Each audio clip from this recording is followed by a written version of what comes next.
দিক থেকে আমি যে থানাকে জানাবো, আপনার এলাকায় হয়েছে আমি আপনাকে জানাচ্ছি, আপনি এই ক্রিমিনালকে আমরা ধরেছি, আপনি অ্যারেস্ট করুন, আপনি অ্যারেস্ট করার বন্দোবস্ত করুন, আপনি অ্যারেস্ট করার বন্দোবস্ত করুন। ওটা আমি পুলিশের সাথে কথা বলছি, আমি পুলিশের আমি আপনাকে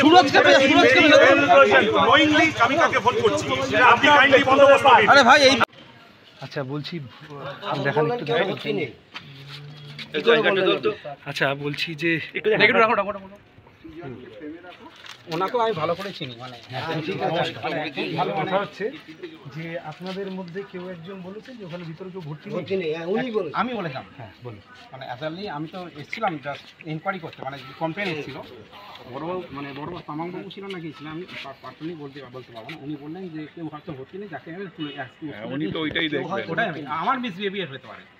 আচ্ছা আমরা কিন্তু এখানে অ্যাডমিট করিয়েছি, ওটা আমি জানতাম না, আই ডোন্ট নো। সুবিধাকে দেখো, সুবিধা আপনারা হ্যাঁ অ্যাকচুয়ালি আমরা তো সব সময় ওটাই আমি জানতে আমরা তো সব সময় সলভ করার জন্য আসনের মানুষ আমাদের থেকে আমরা মিসলিডিং বিহেভিয়ার আশা করি না। না তাহলে কোনো রকম ভুল হয়েছে, আমার ভুল হয়েছে। ঠিক আছে না, আমরা পুরো খবর একটু হয়ে দাঁড়ান। এই সুবিধা দাঁড়িয়ে আছে তো বড় বিষয়ে এই বাইরে উনি বড় সঙ্গে কথা বলছেন, এর সঙ্গে কথা বলছেন আপনি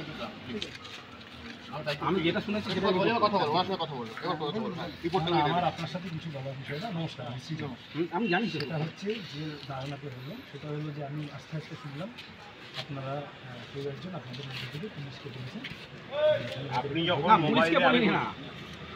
মোবাইলে উনি ফটোটা বার করে ওনাকে দেখাচ্ছে এখানে কে মেরেছে, উনি যখন বলছে এখানে কেউ হসপিটালে একদম উনি আইডেন্টিফাই করার চেষ্টা করছে, আর উনি কনস্ট্যান্টলি মিসগাইড করছেন। যারা কাজ করছেন সরকারি মেরুদণ্ডটা সোজা করবে, বাড়িতে বাবা মা আছে, বাচ্চা কাচ্চা আছে, হ্যাঁ তাদের মুখটা দেখতে হবে, মানুষ তো হ্যাঁ তাদের মুখটা দেখতে হবে। একটা 72 বছরের লোককে হসপিটালে করে দিচ্ছেন, আপনি মিসগাইড করছেন। কমিউনিকেশন হয়েছে, বললেন না, আমি তো নিজে শুনেছি, তারপর আমি কারো কথা শুনে ঠিক আছে উনি অন ক্যামেরা বলে দিয়েছেন, এসেছেন কারো হসপিটালে দেখলেন না, কিছু ভেরিফিকেশন করলেন না, আপনি বলো কারো কথা শুনে বলে দিচ্ছেন। ছবিটা দেখো, কে ভর্তি আছে ছবিটা দেখো। আমি সিবিজি কমপ্লেইন নিয়ে এসেছিলাম। হ্যাঁ সিবিজি আমরাই করেছি, হ্যাঁ সিবিজি হ্যাঁ ওই সিবিজি নিয়ে আমরা এসেছি। এই ভদ্র কার এই দুজনের মধ্যে আমরা আমাদের সিবিজি কমপ্লেইন তখন বললেন বড়বাবু বললেন যে কেউ ভর্তি নেই, আমরা নিচে আছি, সেই কথাই আমি রিপিট করলাম। রিপিটেড আমি সেটা করি, আর কিছু না। এটা আমার একটু বলুন। উনি বলেন বেরিয়ে গেলেন যে রিপিটেড নিয়ে দাঁড়াও এই সিবিজি কমপ্লেইন এই দুজনের এই ভদ্র আমি শুধু জানতে চেয়েছিলাম এই দুজনের মধ্যে কে ভর্তি আছে।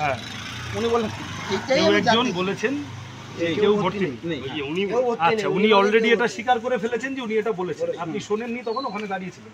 আমি ওনাকে খুব নম্রভাবে বলেছি, ভদ্রভাবে বলেছি যে যিনি সরকারের কাজ যিনি করছেন, যিনি কমিশনের কাজ করছেন, যিনি প্রশাসনের কাজ করছেন, পুলিশকে মিসলিড করাটা তার কাজ, এটা ফার্দার যেন না হয়। উনি বলেছেন সরি হয়ে গেছে।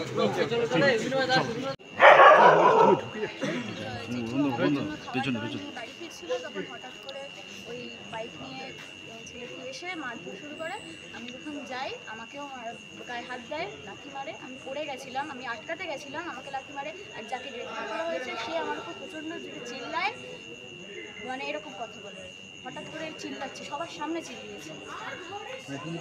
এখানে এখানে দুজন এসেছিল, যে মেরেছে সে আসেনি, দুজন এসেছিল, দুজনের মধ্যে একজনকে ধরা হয়েছে আর একজনকে পালিয়ে গেছে, আমি আইডেন্টিফাই করি। এই দুজনেই ছিল, এই দুজনে ছিল, আর একজন যে মেরেছে সে আসেনি।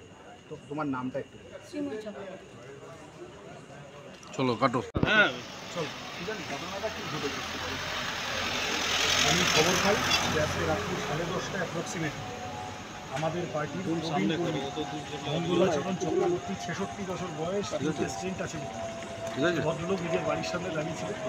কিছু গুন্ডা আসে, সেই গুন্ডারা এসে প্রথমে তাকে বলে সিপিএমের হয়ে বুথে বসা যাবে। তিনি বলেন যে আমি কোথায় বসবো সেটা আমার ব্যাপার। বলা সঙ্গে সঙ্গে নেমে এলোপাথারি কিল, চর, ঘুষি, লাথি, কপালের এতটা ফেটেছে, বিভিন্ন জায়গায় চোট আছে। তখন তাকে বাঁচানোর জন্য একজন 72 বছর বয়সী ভদ্রমহিলা এবং একজন 15 বছর বয়সী কিশোরী তারা এগিয়ে আসেন। তাদেরও চোট হয়, তাদের ওপরও চড়াও হয় এই ক্রিমিনাল। তারপরে তারা বাইকে করে পালিয়ে যায়। বাইকের কি 2426 এই এই বাইকের এটা জেনে রাখো তো, বাইকেরটা জেনে দাও। 101 নম্বর ওয়ার্ড, পাটুলি থানার অন্তর্গত। এই পাটুলি থানার অভ্যন্তরে কয়েকদিন আগে সিপিআইএম কর্মী ক্যান্সার পেশেন্ট, তাকে মারধর করা হয়েছিল। আমরা অভিযোগ জানিয়েছিলাম। তৃণমূল কর্মীটিকে ধরা তো হয়নি বটেই, বরং সেই সিপিআইএম কর্মীকে থানায় ডেকে ফলস কেস দেওয়া হয়েছে। ফলত এই ঘটনা বাঘাযতীন হসপিটালে, তারপরে আমি এই কর্মী তাকে ভর্তি করতে আসি।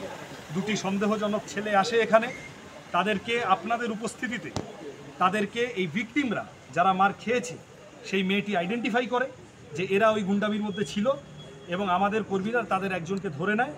ধরে নেওয়ার পরে পাটুলি ওসি না নেতাজিনগর ওসি কে একে ধরবে, এই গড়িমসিতে খানিকক্ষণ যাওয়ার পর আমরা ফাইনালি নেতাজিনগর থানার হাতে এদের এই যে ছেলেটি, সে তার নাম বলেছে সোমনাথ রাউত, মিডিয়ার সামনে নাম বলেছে সোমনাথ রাউত। এই মাঝখানে এককে তৃণমূল নেতা কি বলে গেল, বাচ্চা সিং না কি নাম, সে এসে আপনাদের ক্যামেরার সামনে ওই ছেলেটিকে চড় মারে। আমরা কিন্তু কোনো রকম গায়ে করিনি, আমরা আইন নিজেদের হাতে তুলে নিইনি, এবং আমরা পুলিশের জন্য ধৈর্য ধরে অপেক্ষা করেছি। এই তৃণমূল নেতা এসে এই ইনটক্সিকেটেড ছেলেটি প্র্যাকটিক্যালি মাতাল হয়ে আছে, একটা কথা বাক্য জড়িয়ে যাচ্ছে, ওর বলতে পারছে না, তাকে এসে চড় মারে। সে এখানে আরও খানিক কী সব বলতে যায়, কেওস তৈরি করতে যায়, তারপরে তাদের লোকেরাই তাদেরকে নিয়ে ভেগে যায়। আমার পরিষ্কার কথা, এইটা পাটুলি থানার অভ্যন্তরে প্রথম ঘটনা নয়। আমরা এই সন্দীপন মণ্ডল ছেলেটি, যার কথা ওরা প্রাইম মূল অভিযুক্ত হিসেবে বলেছে, যে ছেলেটি ওখানে গিয়ে এই 66 বছর বয়সী ভদ্রলোককে মারধর করে এবং বাকিদেরও ম্যান হ্যান্ডেল করার চেষ্টা করে, ফিজিক্যালি অ্যাসল্ট করার চেষ্টা করে, সাথে আরও কয়েকজন ছিল। এই ছেলেটির ক্রিমিনাল রেকর্ডসে এই ছেলেটির মিসক্রিয়েন্ট হিসেবে পরিচয় আছে পাড়ায়, পরিচিত মিসক্রিয়েন্ট। তার সাথে আরও যারা ছিল সাঙ্গপাঙ্গ, এই সন্দীপনকে অ্যারেস্ট করতে হবে, এবং সাঙ্গপাঙ্গদের একজনকে এখান থেকে হাতে নাতে ধরা হয়েছে। আমরা আইনের উপর আস্থা আছে বলে পুলিশের হাতে তুলে দিয়েছি। উই উইল ওয়েট পুলিশ কি অ্যাকশন নেয়। আমরা ইতিমধ্যে পাটুলি থানায় এফআইআর করছি, এবং আমরা শেষ দেখে ছাড়বো এই পাটুলি থানার অন্তর্গত এলাকায় এই ধরনের বাঁদরামো একাধিক হচ্ছে। এইটা এবার বন্ধ করতে হবে, না হলে বড় আন্দোলনের দিকে আমরা যাব। 1 তারিখ যত এগিয়ে আসছে তত এগুলো বাড়ছে, ভোটের দিন এই দিকে তৃণমূল কংগ্রেস ভয় পেয়েছে, তৃণমূল কংগ্রেসের হাঁটু ঠকঠক করে কাঁপছে। না হলে তৃণমূল কংগ্রেস এই ধরনের অত্যাচার নামিয়ে আনা, বয়স্ক মানুষদের বেছে বেছে, ক্যান্সার আক্রান্ত কর্মীদের বেছে বেছে, মহিলাদের উপর বেছে বেছে আক্রমণ করে একটা ভয়ের পরিবেশ তৈরি করতে চাইছে। এগুলো যত করছে তত যাদবপুর বিধানসভায় আমাদের ভোট বাড়ছে। এগুলো যত করছে মানুষ তত জেদি হচ্ছেন যে আমরা এবার তৃণমূলের এই অত্যাচার তাড়িয়েই ছাড়ব।